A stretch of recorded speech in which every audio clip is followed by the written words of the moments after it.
জালেমদের কত পরিণতি, ভয়াবহ পরিণতি। কিয়ামতের মাঠে মাজলুমরা আল্লাহ সুবহানাহু ওয়া তাআলার কাছে দুনিয়াতে দোয়া করেছিল, মাজলুমরা যুগে যুগে এই মাজলুমদের দোয়া সবচেয়ে কালো হয়ে দাঁড়াবে তাদের জন্য।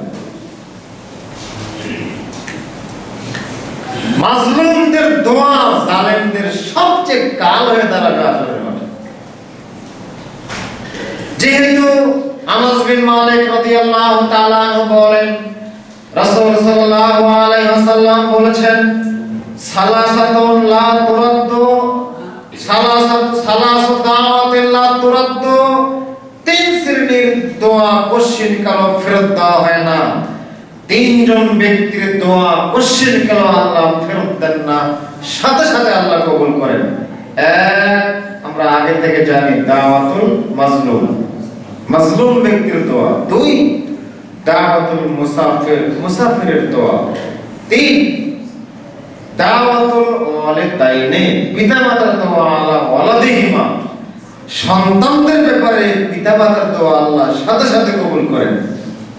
সন্তান যদি আপনার অবাধ্য হয়, আপনি সন্তানের বিরুদ্ধে বদদোয়া দিন না, নিজে আল্লাহকে বলেন, আল্লাহ আমি তো এরকম সন্তান চাইনি, তুমি আমাকে নেক সন্তান দাও, ভালো সন্তান দাও। সব চাইতে হবে আল্লাহ সুবহানাহু ওয়া তাআলার কাছে। উকবা বিন আমির রাদিয়াল্লাহু তাআলা আনহু বলেন, রাসূল সাল্লাল্লাহু আলাইহি ওয়াসাল্লাম বলেছেন, সালাসাতু দাওয়াতুল মুস্তাজাবাতুল্লাহ শাক্কা ফিহিন্না, তিনজন ব্যক্তির দোয়া আল্লাহ কবুল করেন, এতে কোনো সন্দেহই নাই। এক, দাওয়াতুল মাজলুম, মাজলুম ব্যক্তির দোয়া আল্লাহ কবুল করেন। অফিরায়াতেন আবু সাঈদ খুদরি রাদিয়াল্লাহু তাআলা আনহু বলেন, রাসূল সাল্লাল্লাহু আলাইহি ওয়াসাল্লাম বলেছেন যে দাওয়াতুল মাজলুম, ওয়াত্তাকি দাওয়াতুল মাজলুম, মাজলুমের দোয়া থেকে খুব সতর্ক সাবধান থাকিও। আল্লাহ রাসূল মাস বিন জাবাল রাদিয়াল্লাহু তাআলা কে ইয়ামানে পাঠাচ্ছেন। মাস বিন জাবাল রাদিয়াল্লাহু তাআলা কে আল্লাহর নবী ইয়ামানে পাঠাচ্ছেন, যাও মাস, ইয়ামানে যাও, দাওয়াতি কাজ করো। আল্লাহ রাসূল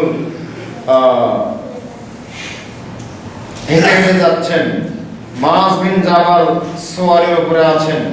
ওয়া ইয়ামশি রাসূল সাল্লাল্লাহু আলাইহি আল্লাহ রাসূল উটের লাগাম ধরে ধরে হেঁটে হেঁটে যাচ্ছেন, মাস বিন জাবাল উটের পিঠে বসে আছেন। আল্লাহ রাসূল বিদায় জানাচ্ছেন, যাও মা যাও, দাওয়াতি কাজ করো, অনেক নসিহত করলেন।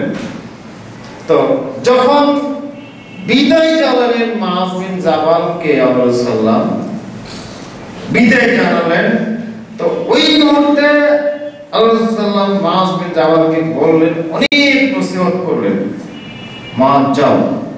শেষে একটা কথা বললেন, শোনো, হতে পারে যে তোমার সাথে আমার জীবনের সাক্ষাৎ এটাই শেষ, আর সাক্ষাৎ হবে না তোমার সাথে আমার। শুনে রেখো, তুমি যেখানেই থাকো না কেন, যেখানেই থাকো না কেন, যে প্রান্তেই থাকো না কেন, তুমি আল্লাহকে ভয় করবে। যেখানে থাকো না কেন, হাইসুমা কুনতা, যেখানে থাকো না কেন, যে অবস্থায় থাকো না কেন, সব সময় তুমি আল্লাহকে ভয় করবে। আর ওয়াত্তাকি দাওয়াতাল মাজলুম, মাজলুম ব্যক্তির দোয়াকে তুমি সবচেয়ে বেশি ভয় করবে। বললেন আল্লাহকে ভয় করবে, দুই, মাজলুম ব্যক্তির দোয়াকে তুমি ভয় করবে। তুমি জাকাতের মাল নিতে গেছো, 30টা ছাগলে একটা ছাগল নিতে হবে, খুব সাবধান থাকিও, বেছে বেছে বেছে ভালোগুলো নিও না। গরুর জাকাত আদায় করবে, খুব বেছে বেছে শক্তিশালী মোটা তাজা গরুগুলো নিও না, কষ্ট পাবে। যদি এতটুকু কষ্ট পায়, তাহলে ওই মাজলুম ব্যক্তির দোয়াই যথেষ্ট তোমাকে জাহান্নামে যাওয়ার। খুব সতর্ক থাকবে, ইহসান করবে মানুষের। তাহলে যাকাতের মাল গ্রহণ করতে আল্লাহ রাসূল এত সতর্ক থাকতে বললেন মাস বিন জামালকে। সবগুলো দামি দামি মাল তুমি যাকাত বের গ্রহণ করবে, ফ্যাক্টরি সব ভালো ভালো জিনিসপত্র তুমি যাকাত হিসেবে গ্রহণ করবে, খারাপগুলো রেখে দেবে, ও কষ্ট পাবে।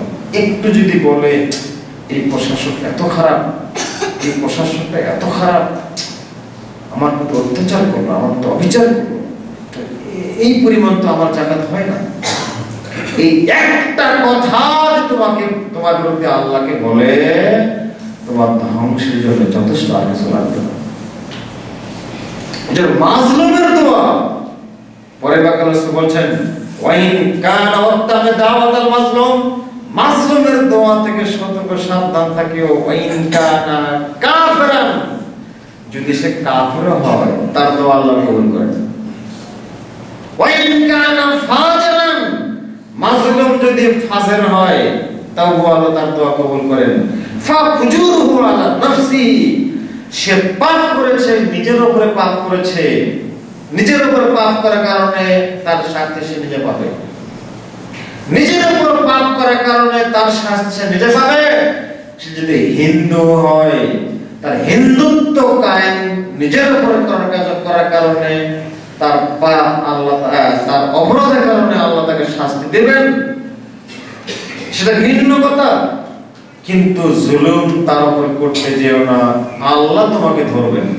হিন্দুর উপর জুলুম করার কারণে বলছিলাম রাসূলুল্লাহ সাল্লাল্লাহু আলাইহি ওয়াসাল্লাম এমনি ভাবে জালেমের পরিণতি এবং মাজলুমের দোয়া থেকে বিরত থাকার জন্য, ভয় করার জন্য মুহাম্মদুর রাসূলুল্লাহ সাল্লাল্লাহু আলাইহি ওয়াসাল্লাম অসংখ্য অনেকবার বহু বক্তব্যে বলেছেন। সম্মানিত উপস্থিতি, হুযায়ফা বিন আমান রাদিয়াল্লাহু তাআলা আনহু বলেন রাসূলুল্লাহ সাল্লাল্লাহু আলাইহি ওয়াসাল্লাম বলেছেন ইউশিকুল উমামু আন তাদা আলাইকুম কামা তাদা আলাকাতু ইলা কাসাতিহা, এমন এক সময় পৃথিবীতে চলে আসবে যে সময় লোকেরা ইউশিকুল উমামু আন তাদা আলাইকুম, তোমাদের উপর সবাই আগ্রাসী হামলা করবে, তোমাদের উপর সবাই ঝাঁপিয়ে পড়বে, তোমাদের ঈমানকে লুট করে নেওয়ার জন্য, তোমাদের আকীদা, তোমাদের তাওয়াদ্দুন, তোমাদের তাযীব এগুলো ধ্বংস করে দেওয়ার জন্য সবাই তোমাদের বিরুদ্ধে ঐক্যবদ্ধ একটা প্ল্যাটফর্মে দাঁড়ানো হবে।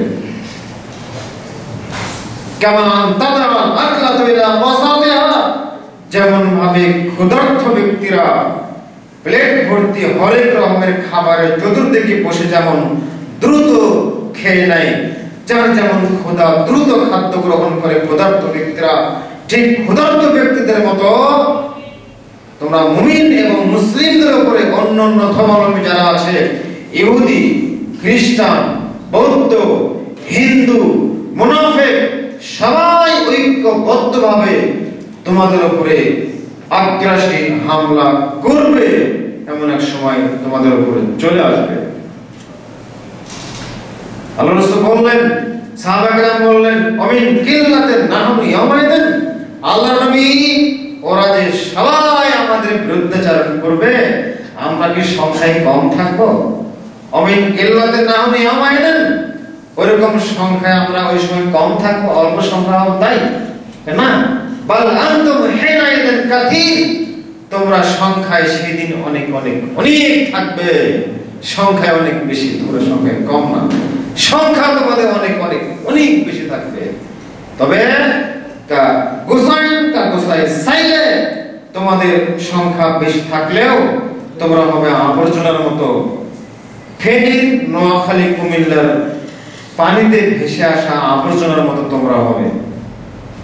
আবর্জনা যেমন শিকড় নেই, গভীরতা নেই, আটকানো কোনো ব্যবস্থা নেই, ভেসে যাচ্ছে তো যাচ্ছেই, ওইরকম তোমাদের ঈমানে কোনো গভীরতা থাকবে না। যে ঈমান দিয়ে জান্নাতে যেতে পারবা, যে ঈমান তোমাদের জান্নাতে নিয়ে যাবে, এরকম জান্নাতে নিয়ে যাওয়ার মতো গভীর স্থিতিশীল ঈমান থাকবে না। আল্লাহ রাসূল বলছেন লা ইয়ানজিআন্নাল্লাহু মিন সুদুরি আদুবিকুমুল মাহাবা, তোমাদের যারা শত্রু থাকবে, তোমাদের শত্রুদের অন্তরে তোমাদের কোনো ভয় থাকবে না, শত্রুরা তোমাদেরকে ভয় পাবে না। ওয়ালা ইয়াকদিফান্নাল্লাহু ফি কুলুবিকুমুল ওয়াহান, আর আল্লাহ তোমাদের অন্তরে ভয় ঢুকিয়ে দেবেন, ওহান ঢুকিয়ে দেবেন। ওহান কি? হুব্বুদ দুনিয়া ওয়া কারাহিয়াতুল আখিরাহ, ওয়াহান হচ্ছে দুনিয়ার ভালোবাসা, আখিরাতকে অপছন্দ করা হচ্ছে ওয়াহান। দুনিয়াকে ভালোবাসা আর আখিরাতকে তুচ্ছ তাচ্ছিল্য করা, হেয় প্রতিপূর্ণ করার নাম হচ্ছে কারাহিয়াতুল আখিরাত। এটাই তোমাদের অন্তরে বদ্ধমূল হয়ে থাকবে, এইটাই তোমাদেরকে জাহান্নামে নিয়ে যাবে।